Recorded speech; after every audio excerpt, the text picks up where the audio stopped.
In this module, you will learn more about borderline personality disorder and the complexities surrounding its diagnosis.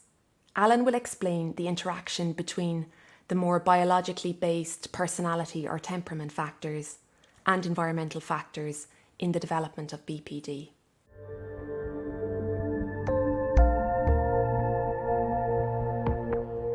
One of the problems we have in modern psychiatry and psychology is that there's a lot of overlap among different disorders.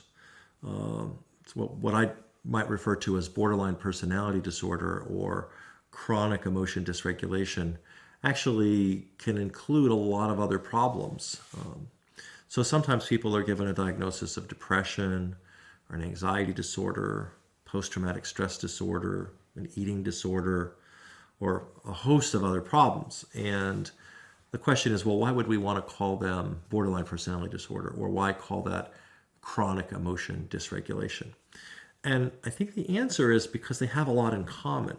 They actually fit underneath the same umbrella of emotion dysregulation. And so the way we think about this is that if your loved one has problems of chronic dysregulation with their emotion, so that might include, for example, substance use problems, self-harm. You might say, well, gee, what does self-harm and substance use have to do with each other? How could they be part of the same set of problems? But if you think about it, a person who self-harms, say in a non-suicidal way, people who do that, they tend to hurt themselves at times when they're in excruciating emotional pain. And the self-harm actually provides them with some relief. Now, of course, for many people, self-harming would just be painful. It would be more pain. And so it's not the case that for everyone, self-harm would be a relief, but just for some people. In the same way that another person might, in situations of enormous emotional pain, might turn to drugs or overuse of prescription medicine. Another person might restrict their eating and develop anorexia or anorexic-like problems. Another person might binge eat, and yet another person might have panic attacks. And so all of those problems and many others have this same pattern of being dysregulated and then doing something that's kind of problematic.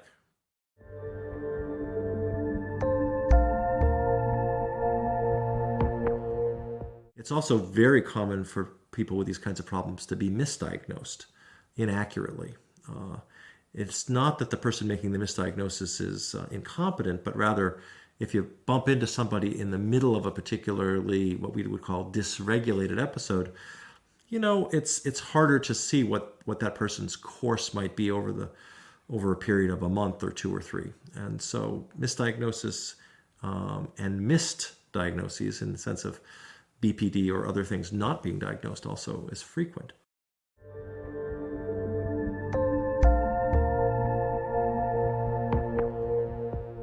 Emotion dysregulation is a relatively modern term for what happens when people respond to things. So something happens. In daily life, things happen all day long. And when things happen, we have emotional reactions. And sometimes those emotional reactions are quite normative. If you bump into someone at the store that's a friend of yours, seeing that person and that person smiles at us, we have a positive emotional reaction. We're happy. That's quite normal. If we're looking forward to having a cup of coffee with a friend and the friend calls us at the very last minute and says, gee, I can't do it, we feel disappointed. Those are really ordinary, healthy responses. Emotion dysregulation it occurs when there are either so many negative events that the negative emotions start to accumulate so high that the person just can't stand it anymore. Or in some combination with their temperament, emotions just hurt more in a variety of ways.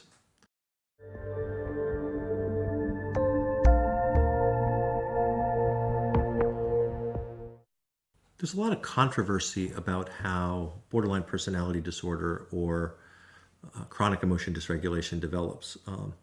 What we've learned is that it's not primarily a genetic set of problems. There's a small genetic contribution, but it's not at all a straightforward genetic problem. We've also learned that it's not just some kind of things that happen in the family.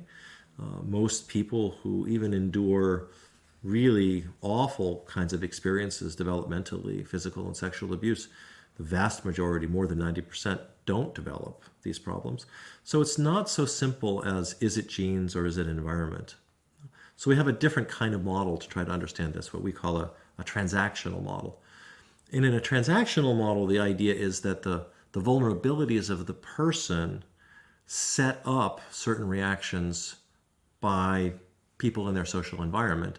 And the reactions of the people in the social environment then have another impact on that individual's emotions, and they keep influencing each other over time.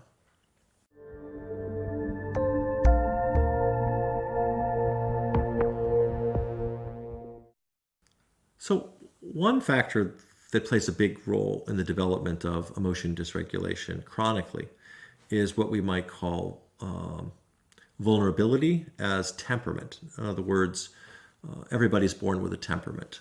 We know that temperament is stable in the short term, but does and can change in the long term. The pieces of temperament that we're particularly interested in with emotion dysregulation have to do with how sensitive a person is, how reactive a person is, and how long it takes them once they get upset, once they get dysregulated, how long does it take to come back to baseline? So sensitivity has to do with how easily, how readily we respond to things that happen in the environment. So for example, a person who has sensitive hearing, that person hears things that lots of other people don't hear. The sound waves are really there, ears just don't detect them. In the same way that somebody who has sensitive emotion is detecting emotionally relevant things in other people in the world, and other people who are not as emotionally sensitive don't notice it. Those things are really there. They're not making them up, but it's easy to think that they're making them up because you don't see them, you don't feel them. Being reactive is another piece of vulnerability. Reactive means that once you do notice something has an emotional quality, that the reaction that you have is big. Okay, so someone could notice something but not have a big reaction, might be very sensitive but not very reactive. Or one could, once they notice it, they could have a very big reaction. Reactivity of course, means that your arousal goes up pretty high with any given event. Another piece of vulnerability has to do with how long it takes us to get back to our emotional baseline. Everybody gets upset. Everybody has high emotional arousal sometimes. And the question is, once we get activated, once our arousal goes up, if we don't do anything about it, does it just slowly, painfully come down a little tiny bit at a time? Or does it go, boom, come right back down? And literally 30 seconds later, maybe back to normal. People, it turns out, are very different on this. So people who are very slow to return to baseline might take hours or longer to recover from being dysregulated, whereas somebody who's got a quick return to baseline might feel a lot better and be completely regulated in a matter of minutes.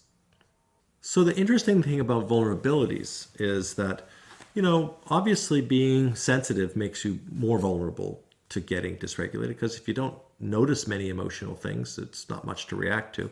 Being reactive means that when you do notice, your arousal goes up, so that makes you vulnerable. And having a slow return to baseline means that, well, you're hanging up there for a while, and that's kind of painful. The interesting thing is that when you put them all together, the person is all three factors. That's really vulnerable. They work together in a way that really might produce enormous amounts of vulnerability. So for example, a person who's highly sensitive over the course of the day is going to react to a lot of things because a lot of things are available. That same person, if he or she is also very reactive, that means every time they notice something that's emotional, they're having a big reaction to it, and it's accumulating quickly and high. And if they have a slow return to baseline on top of that, that means they aren't getting much recovery in between their reactions.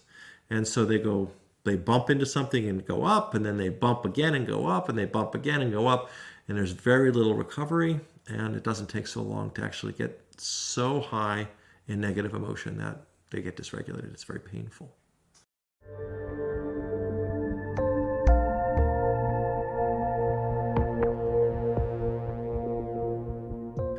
Well, in the transactional model, every transaction is ongoing in one sense, but we say that it starts with some event.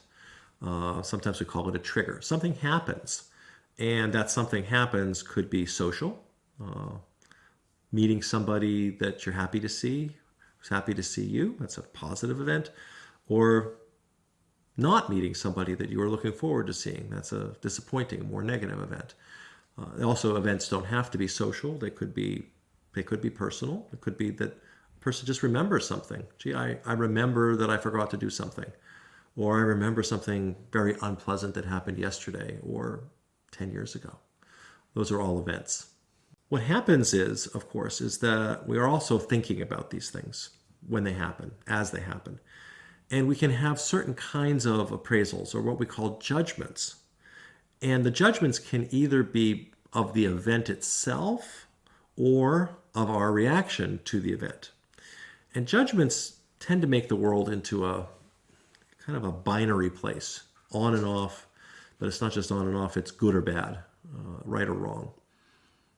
So when an event happens and we get judgmental, gee, that shouldn't have happened, that was a terrible thing, that influences our emotion. It takes whatever that primary emotion was and makes it bigger and more negative. But it's also the case that when we have a lot of negative emotion, that shuts our brain down, and our brain becomes more black and white in its thinking, more on and off, more right and wrong. And so it goes back and forth and actually drives that emotion up and up and up. So what happens after the event occurs and then a person maybe is judgmental and maybe is vulnerable is their arousal hits a certain point. When arousal gets up high enough, it gets harder and harder to link that very basic normal emotional response to the event. And what happens is the person starts to talk in a judgmental way or be very critical or express emotions that come from other places that don't come from the event. And that makes it very hard for others to understand. So we call this inaccurate expression. So one example of inaccurate expression would be like this. So let's say I'm supposed to meet a friend for lunch, and I'm really looking forward to this. Maybe I'm kind of a lonely person, don't have a lot of friends. Maybe that's just chronically true, or maybe I've moved to a new city. But regardless, I'm lonely, and I'm really looking forward to it. My friend, at the very last minute, phones me, leaves me a message saying I can't come to lunch. And maybe it's an ambiguous message. Maybe my friend has the flu, or maybe my friend doesn't want to have lunch with me, but it's an ambiguous message. And so what happens is my emotional reaction probably is disappointment. That's my primary emotion. And if I phoned up another friend and said, oh, you know what happened? I was supposed to meet so-and-so for lunch, but so-and-so couldn't do it. I'm so disappointed. I was really looking forward to it. We'd call that accurate expression. And it's pretty easy for people to be sympathetic and have a helpful response to that. But if I get judgmental, maybe I get judgmental of my friend. That friend's not really a friend at all. He or she never follows through. Really a lousy friend. Well, that's kind of judgmental. Now I'm getting angry. And so now I might phone up a different friend and say, oh, you know, so-and-so, that person's such a jerk. Well, maybe my other friend likes the first friend. It's very hard to see my disappointment in he or she's a big jerk. That's just hard to find my disappointment in that. And so it's very hard when I'm expressing myself inaccurately. It's very hard for other people to validate. So when we express ourselves, let's say to another person, we describe what we're feeling accurately. That makes it easy for another person to understand. And if the other person understands, their response to us is going to reflect that understanding. Something like, oh, it makes sense if you were looking forward to seeing your friend, why you'd be disappointed that he or she couldn't do that with you today. But if our expression is inaccurate, it's much harder to understand. And so if I say, well, so-and-so's a big jerk, well, then you might say, No, she's not. That's not kind. That's kind of mean. Why are you so mean? And actually be critical and actually invalidating of my response. If I'm inaccurate in my expression, that makes it very hard to understand what I'm experiencing and makes it really easy to invalidate my experience because maybe you don't know it. And if you invalidate me, boy, we know that pushes arousal up. Everybody knows that. And when arousal goes back up, that makes it even harder to come back to the thing that happened first, that first expression of emotion that was accurate. And so then the second expression is even more inaccurate. And then the response is even more invalidating. And that goes around and around for a while and results in a lot of pain.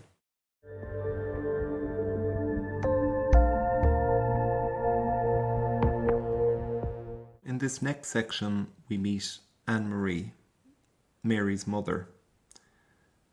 AnneMarie and Mary have a very turbulent relationship, and AnneMarie describes herself as feeling worn out from the constant arguing and challenges posed by Mary's dysregulated behaviour.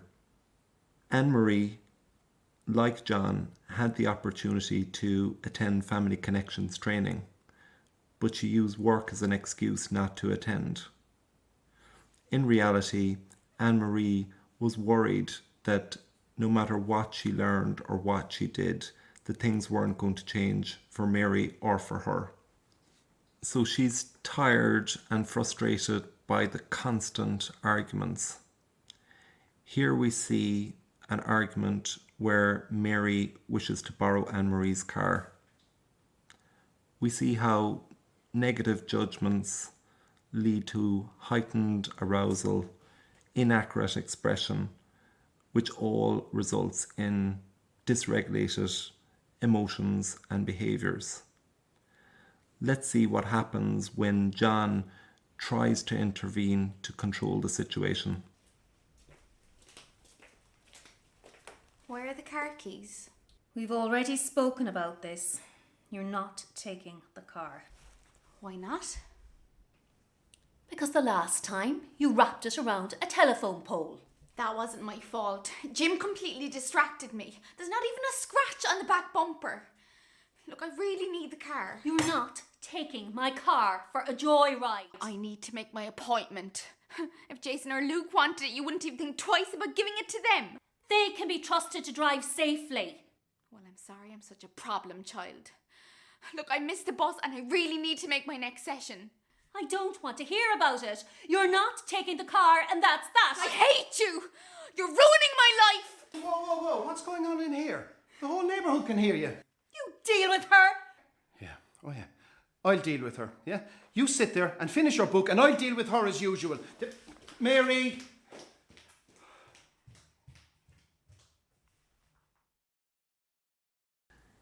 In the next module, we will learn how this interaction could have been managed more effectively using relationship mindfulness.